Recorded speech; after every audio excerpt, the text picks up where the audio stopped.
When I was 9 years old, I went off to summer camp for the first time, and my mother packed me a suitcase full of books, which to me seemed like a perfectly natural thing to do, because in my family, reading was the primary group activity.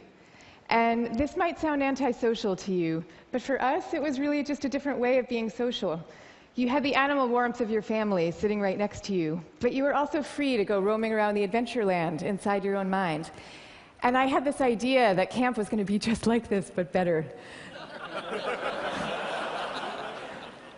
I had a vision of 10 girls sitting in a cabin, cozily reading books in their matching nightgowns.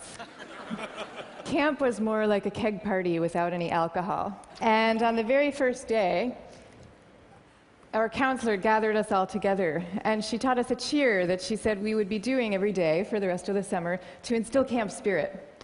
And it went like this. R-O-W-D-I-E, that's the way we spell rowdy, rowdy, rowdy. Let's get rowdy. Yeah. So I couldn't figure out for the life of me why we were supposed to be so rowdy, or why we had to spell this word incorrectly.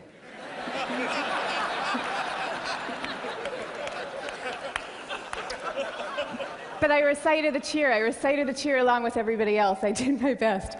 And I just waited for the time that I could go off and read my books. But the first time that I took my book out of my suitcase, the coolest girl in the bunk came up to me and she asked me, "Why are you being so mellow?" Mellow, of course, being the exact opposite of R-O-W-D-I-E. And then the second time I tried it, the counselor came up to me with a concerned expression on her face, and she repeated the point about camp spirit and said we should all really work very hard to be outgoing. And so I put my books away, back in their suitcase, and I put them under my bed, and there they stayed for the rest of the summer. And I felt kind of guilty about this. I felt as if the books needed me somehow, and they were calling out to me, and I was forsaking them. But I did forsake them, and I didn't open that suitcase again until I was back home with my family at the end of the summer. Now, I tell you this story about summer camp. I could have told you 50 others just like it. All the times that I got the message that somehow my quiet and introverted style of being was not necessarily the right way to go, and that I should be trying to pass as more of an extrovert. And I always sensed deep down that this was wrong, and that introverts were pretty excellent just as they were. But for years, I denied this intuition. And so I became a Wall Street lawyer, of all things, instead of the writer that I had always longed to be, partly because I needed to prove to myself that I could be bold and assertive, too. And I was always going off to crowded bars when I really would have preferred to just have a nice dinner with friends. And I made these self-negating choices so reflexively that I wasn't even aware that I was making them. Now, this is what many introverts do, and it's our loss for sure, but it is also our colleagues' loss and our community's loss, and at the risk of sounding grandiose, it is the world's loss, because when it comes to creativity and to leadership, we need introverts doing what they do best. A third to a half of the population are introverts. A third to a half. So that's 1 out of every 2 or 3 people you know. So even if you're an extrovert yourself, I'm talking about your coworkers and your spouses and your children and the person sitting right next to you right now. All of them subject to this bias that is pretty deep and real in our society. We all internalize it from a very early age without even having a language for what we're doing. Now, to see the bias clearly, you need to understand what introversion is. And it's different from being shy. Shyness is about fear of social judgment. Introversion is more about how do you respond to stimulation, including social stimulation. So extroverts really crave large amounts of stimulation, whereas introverts feel at their most alive and they're most switched on and they're most capable when they're in quieter, more low-key environments. Not all the time, these things aren't absolute, but a lot of the time. So the key then to maximizing our talents is for us all to put ourselves in the zone of stimulation that is right for us. But now here's where the bias comes in. Our most important institutions, our schools and our workplaces, they are designed mostly for extroverts, and for extroverts' need for lots of stimulation. And also, we are living through this belief system. We have a belief system right now that I call the new groupthink, which holds that all creativity and all productivity comes from a very oddly gregarious place.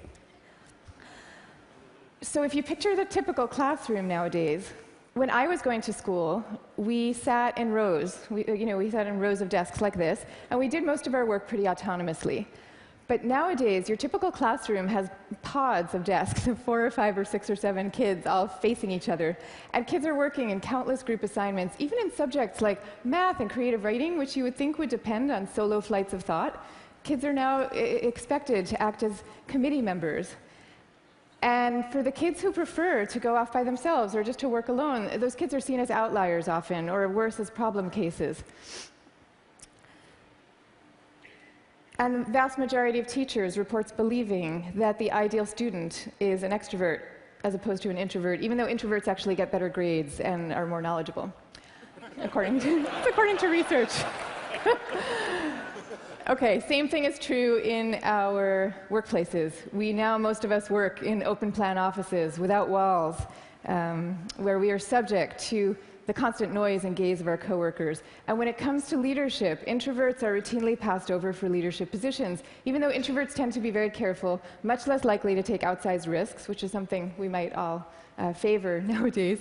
And interesting research by Adam Grant at the Wharton School has found that introverted leaders often deliver better outcomes than extroverts do, because when they are managing proactive employees, they're much more likely to let those employees run with their ideas, whereas an extrovert can quite unwittingly kind of get so excited about things that they're putting their own stamp on things, and other people's ideas might not as easily then bubble up to the surface. Now, in fact, some of our transformative leaders in history have been introverts. I'll give you some examples. Eleanor Roosevelt, Rosa Parks, Gandhi, all these people describe themselves as quiet and soft-spoken and even shy. And they all took the spotlight even though every bone in their bodies was telling them not to. And this turns out to have a special power all its own, because people could feel that these leaders were at the helm, not because they enjoyed directing others, and not out of the pleasure of being looked at. They were there because they had no choice, because they were driven to do what they thought was right. Now, I think at this point it's important for me to say that I actually love extroverts. I always like to say some of my best friends are extroverts, including my beloved husband. And we all fall at different points, of course, along the introvert-extrovert spectrum. Even Carl Jung, the psychologist who first popularized these terms, said that there's no such thing as a pure introvert or a pure extrovert. He said that such a man would be in a lunatic asylum if he existed at all. And some people fall smack in the middle of the introvert-extrovert spectrum, and we call these people ambiverts. And I often think that they have the best of all worlds. But many of us do recognize ourselves as one type or the other. And what I'm saying is that culturally, we need a much better balance. We need more of a yin and yang between these two types. This is especially important when it comes to creativity and to productivity, because when psychologists look at the lives of the most creative people, what they find are people who are very good at exchanging ideas and advancing ideas, but who also have a serious streak of introversion in them. And this is because solitude is a crucial ingredient often to creativity.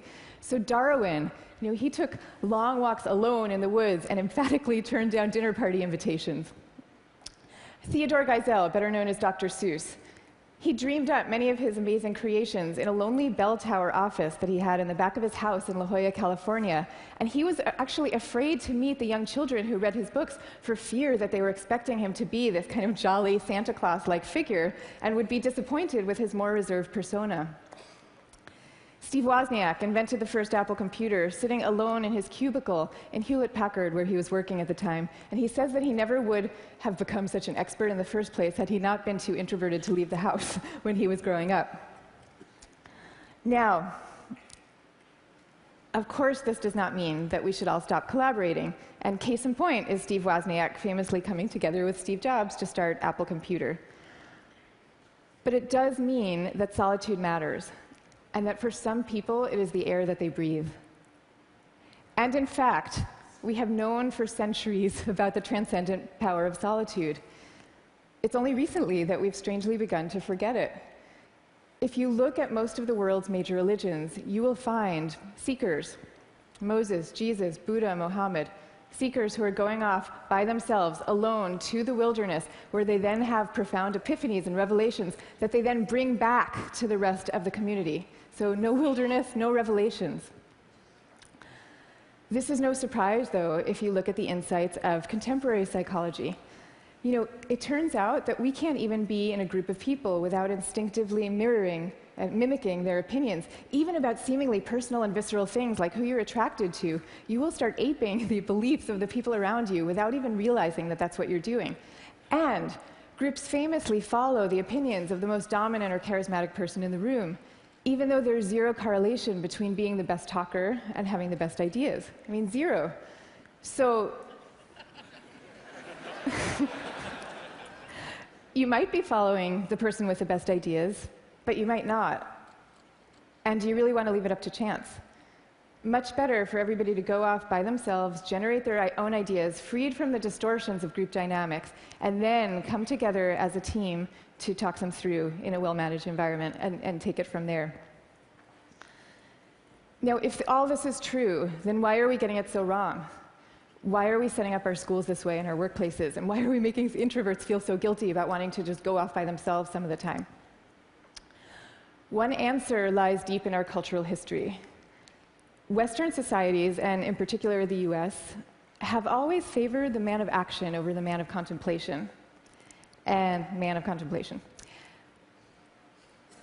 But in America's early days, we lived in what historians call a culture of character, where we still, at that point, valued people for their inner selves and their moral rectitude. And if you look at the self-help books from this era, they all had titles with things like Character, the grandest thing in the world. And they featured role models like Abraham Lincoln, who was praised for being modest and unassuming. Ralph Waldo Emerson called him a man who does not offend by superiority. But then we hit the 20th century, and we entered a new culture that historians call the culture of personality. You know, what happened is we had evolved from an agricultural economy to a world of big business. And so suddenly people are moving from small towns to the cities. And instead of working alongside people they've known all their lives, now they are having to prove themselves in a crowd of strangers. So quite understandably, qualities like magnetism and charisma suddenly come to seem really important. And sure enough, the self-help books change to meet these new needs. And they start to have names like How to Win Friends and Influence People. And they feature as their role models really great salesmen. So that's the world we're living in today. That's our cultural inheritance. Now, none of this is to say that social skills are unimportant. And I'm also not calling for the abolishing of teamwork at all. You know, the same religions who send their sages off to lonely mountaintops also teach us love and trust. And the problems that we are facing today in fields like science and in economics are so vast and so complex that we are going to need armies of people coming together to solve them, working together. But I am saying that the more freedom that we give introverts to be themselves, the more likely that they are to come up with their own unique solutions to these problems.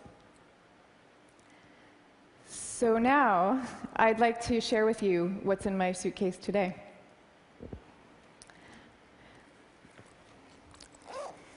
Guess what? Books. I have a suitcase full of books. Here's Margaret Atwood, Cat's Eye. Here's a novel by Milan Kundera. And here's The Guide of the Perplexed by Maimonides.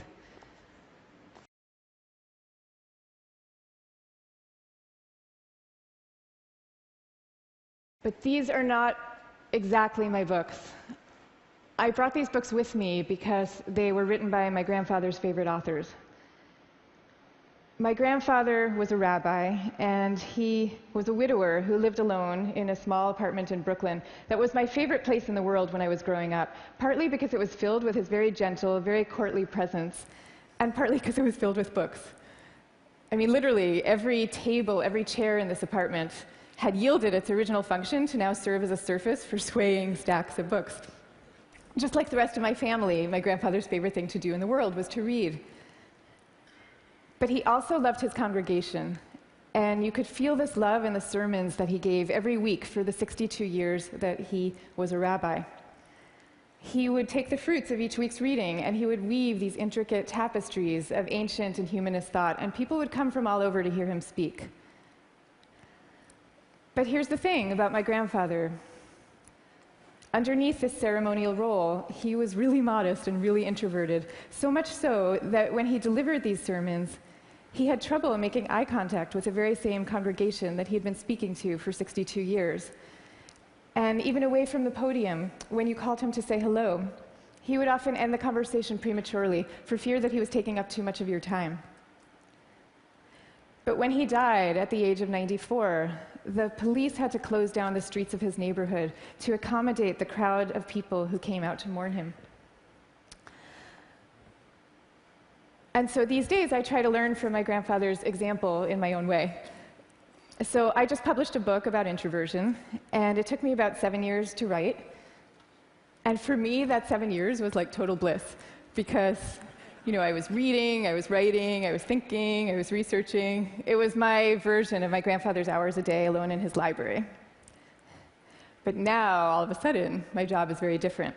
And my job is to be out here talking about it, talking about introversion.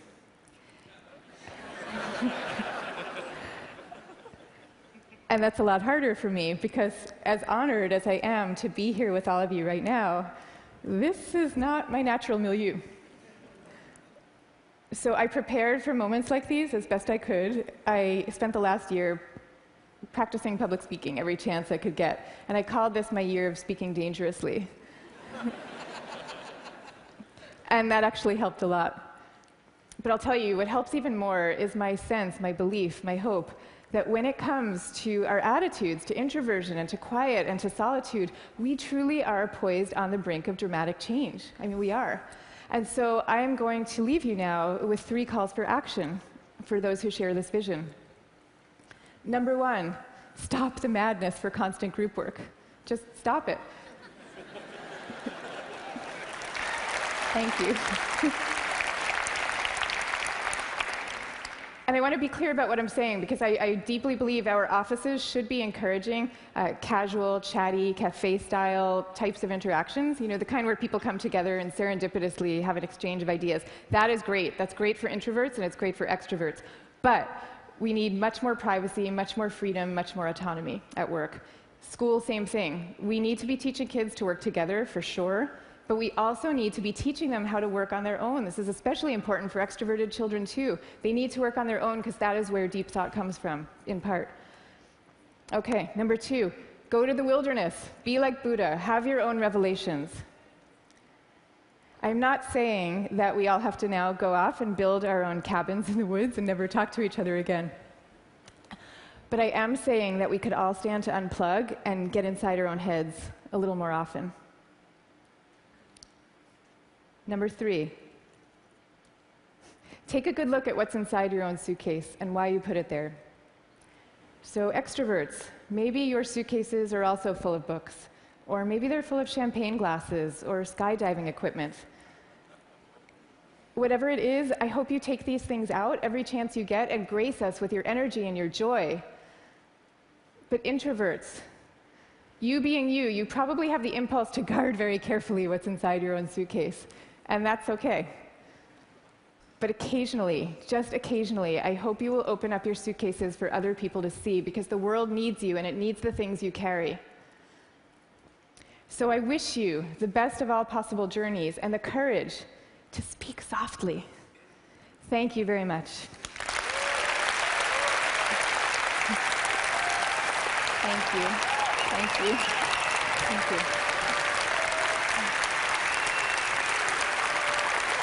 Thank you.